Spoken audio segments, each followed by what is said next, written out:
Hello दोस्तों, स्वागत है आप लोगों को मेरे YouTube channel VS civil engineer में। दोस्तों आज के वीडियो में हम लोग जानेंगे कि एक सिविल साइट इंजीनियर का जॉब रोल क्या होता है। सिविल साइट इंजीनियर को साइट पे क्या क्या करवाना पड़ता है, उसकी क्या क्या जिम्मेदारियां रहती है और क्या क्या उसे देखना रहता है। तो आज के वीडियो में दोस्तों हम लोग यही बात करेंगे कि सिविल साइट इंजीनियर का जॉब रोल क्या होता है। दोस्तों मैं पिछली वीडियो जब अपने चैनल पे डाला था तो एक भाई ने कमेंट किया था कि भाई सिविल साइट इंजीनियर का जॉब रोल क्या होता है, उसके बारे में बताइए। तो मैं आज उसी पे वीडियो लेके आया हूँ, तो वीडियो में एंड तक बने रहे और देखें सिविल साइट इंजीनियर का जॉब रोल क्या होता है। तो चलिए बिना किसी देरी किए वीडियो को शुरू करते हैं।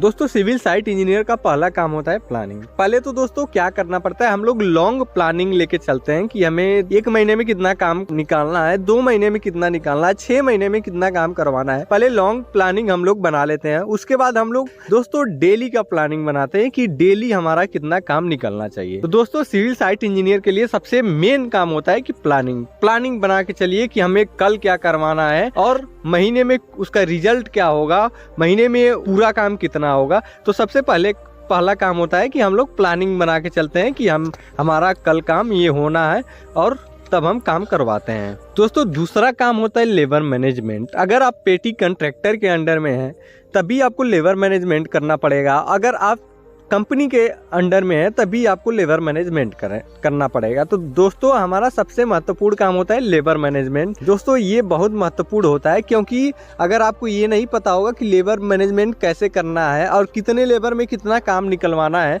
तो आप जितने का काम नहीं करवाएंगे उससे ज़्यादा का लेबर लगा देंगे। तो दोस्तों दूसरा हमारा सबसे महत्वपूर्ण काम होता है कि लेबर मैनेजमेंट। लेबर कितना काम के लिए कितना लेबर निकालना चाहिए, सबसे पहले ये ज़रूरी होता है।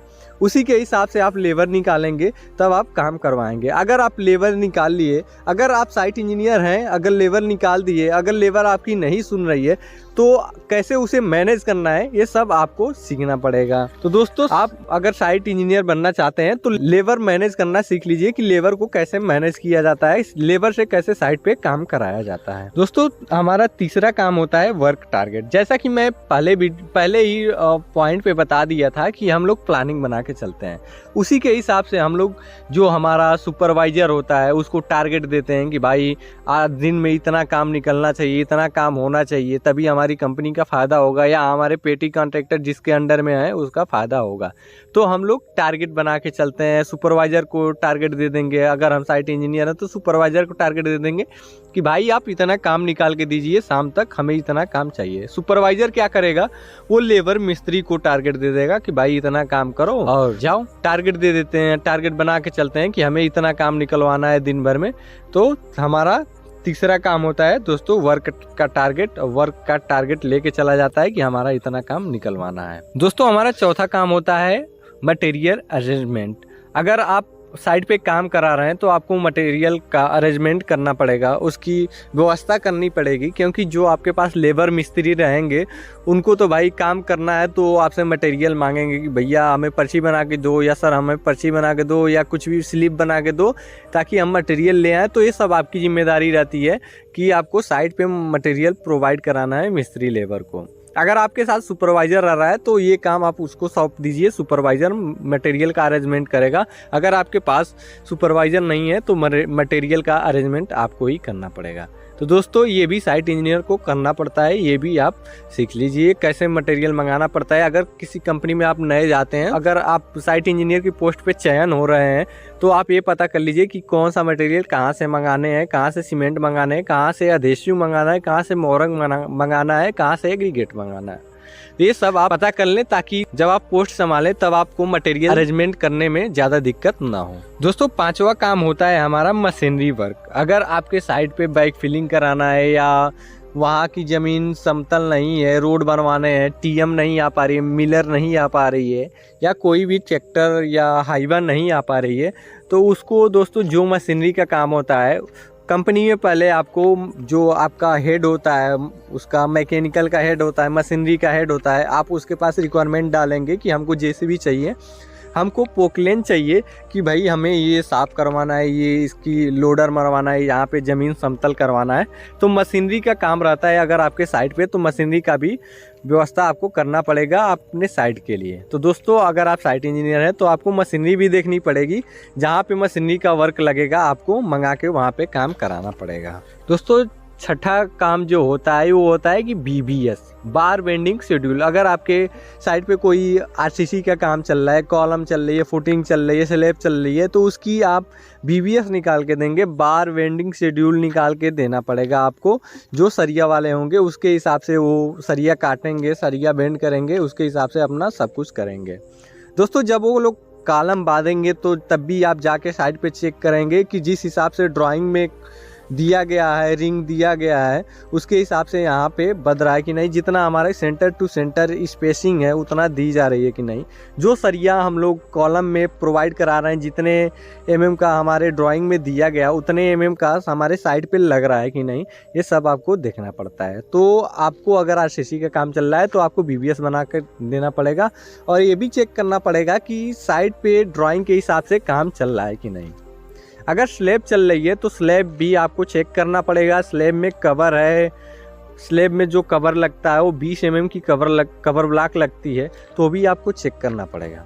स्लैब में जो सरिया मतलब हमारे ड्राइंग में दी गई है उसके हिसाब से बधा है कि नहीं, बीम में जो सरिया दी गई है वो है कि नहीं, डेवलपमेंट लेंथ जो दिया गया है वो हमारे ड्राइंग के हिसाब से है कि नहीं, जो हमारी स्पेसिंग है सरियों की वो सही है कि नहीं, ये सब आपको देखना पड़ेगा। स्लैब डालते समय ये भी देखना पड़ेगा कि स्लैब की जो हमारी शटरिंग की आउटर लाइन है, स्लैब की जो शटरिंग की लेवल है, ये सब आपको चेक करना पड़ेगा अगर आप स्लैब करवाने जा रहे हैं तो अगर आप साइट इंजीनियर हैं या साइट इंजीनियर बनना चाहते हैं तो ये सब आपको चेक करना पड़ेगा। दोस्तों सातवां काम होता है हमारी क्वांटिटी ऑफ मटेरियल।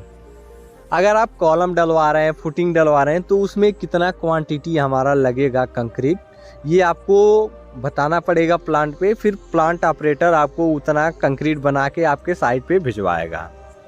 दोस्तों बहुत बार ये होता है कि लोग क्वांटिटी निकालना नहीं जानते हैं, और जहाँ पे 2 MQ का रिक्वायरमेंट है वहाँ पे 2.5 MQ 3 MQ डाल देते हैं, और जब हमारा कंक्रीट साइट पे पहुंचता है तो कंक्रीट ज़्यादा हो जाता है और कंक्रीट को हमें इधर उधर फेंकना पड़ता है।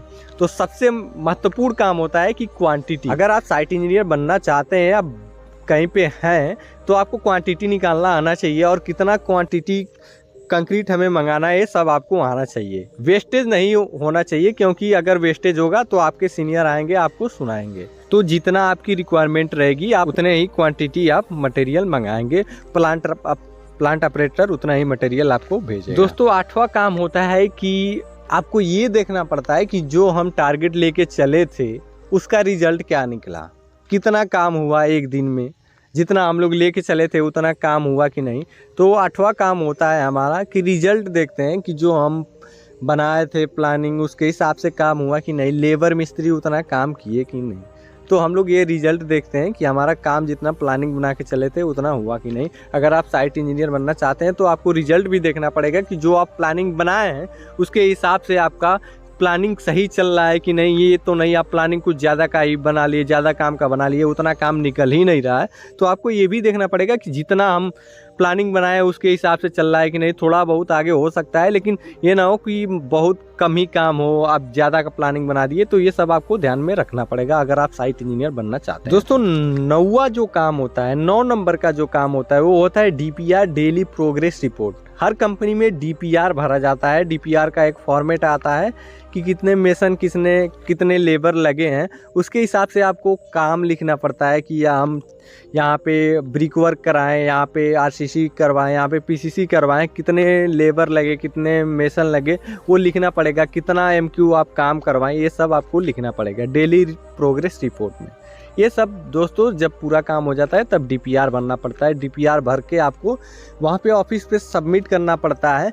जो वहाँ के हेड होता है प्रोजेक्ट मैनेजर होते हैं वो देखते हैं कि हमारे हिसाब से काम चल रहा है कि नहीं। ये तो नहीं हुआ कि आप ज़्यादा मिस्त्री ज़्यादा लेबर ले लिया और काम बहुत कम का हुआ। तो इसके लिए डेली प्रोग्रेस रिपोर्ट भी बनता है और उसको चेक भी किया जाता है कि काम सही चल रहा है कि नहीं। जो प्रोजेक्ट मैनेजर होता है वो सभी साइट इंजीनियरों से डेली प्रोग्रेस रिपोर्ट लेते हैं और वो चेक करते हैं कि हाँ ये मतलब सही काम करा रहे हैं कि नहीं, ज़्यादा मैन पावर तो नहीं ले रहे हैं।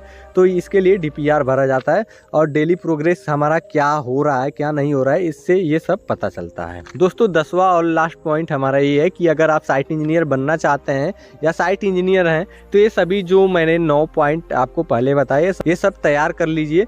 दोस्तों इस 9 पॉइंट से आपको साइट पे कार्य करवाने में बहुत मदद मिलेगी।